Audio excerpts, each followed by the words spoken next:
अस्सलामु अलैकुम वरहमतुल्लाहि वबरकातुहू। बिस्मिल्लाहिर्रहमानिर्रहीम।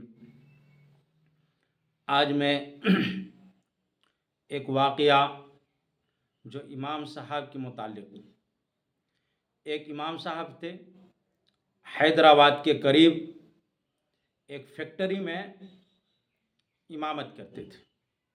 गोया कि वो फैक्ट्री, वो कंपनी एक शख्स की थी, एक आदमी की थी, और उसने इमाम साहब को रखा था और उस कंपनी में, उस फैक्ट्री में अपने ही पैसे से मस्जिद बना रखी थी ताकि वहाँ के वर्कर नमाज़ पढ़े।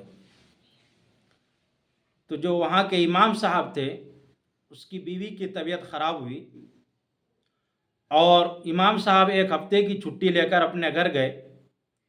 और जब वहाँ से आए तो इमाम साहब की जब सैलरी देने लगे, वो सेठ साहब जो उस कंपनी के जिम्मेदार थे और उस मस्जिद के भी जिम्मेदार थे, तो एक हफ्ते का सैलरी कट करके दिया। उसने कहा कि मैं पूरा महीना काम करता हूँ, एक भी दिन छुट्टी नहीं करता, मेरी मजबूरी थी जो मैं गया, मेरी बीवी की तबीयत ख़राब थी जो मैं गया, और आपने हमारी सैलरी एक हफ्ते के लिए कट कर दिया। आप तनख्वाह इमामों को देते ही कितने हैं? उसने कुछ नहीं सुना। उसने कहा कि नहीं, आपको रहना है तो रहिए, नहीं तो चले जाइए, हम आपको तनख्वाह कम करके देंगे।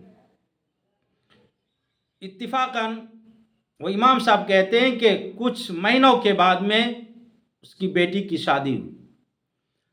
उसकी बेटी की शादी में वही शख्स 16 करोड़ रुपया अपनी बेटी की शादी में खर्चा करते हैं। ऐसे मुसलमानों को शर्म आनी चाहिए, ऐसे सेठ को शर्म आनी चाहिए कि इमामों का तनख्वाह कट करके जो पूरे महीना काम करते हैं, एक दिन छुट्टी नहीं करते, पांचों टाइम नमाज पढ़ाते हैं, पांचों टाइम हदीस सुनाते हैं, पांचों टाइम अल्लाह और अल्लाह के रसूल सल्लल्लाहु अलैहि वसल्लम की बातें सुनाते हैं,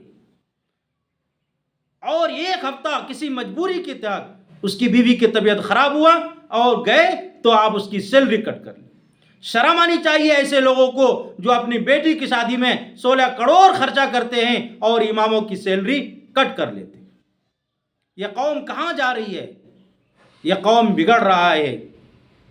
इमामों के साथ जुल्म करोगे, अल्लाह तबारक व तआला आलिमों के साथ जुल्म करोगे, अल्लाह तबारक व तआला कल क़यामत के दिन बड़ी पकड़ करे।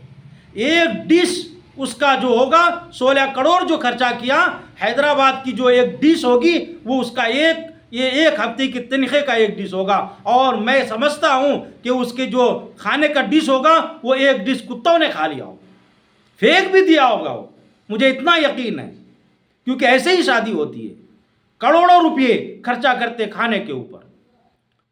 ऐसे मुसलमानों से हिफाजत फरमाए।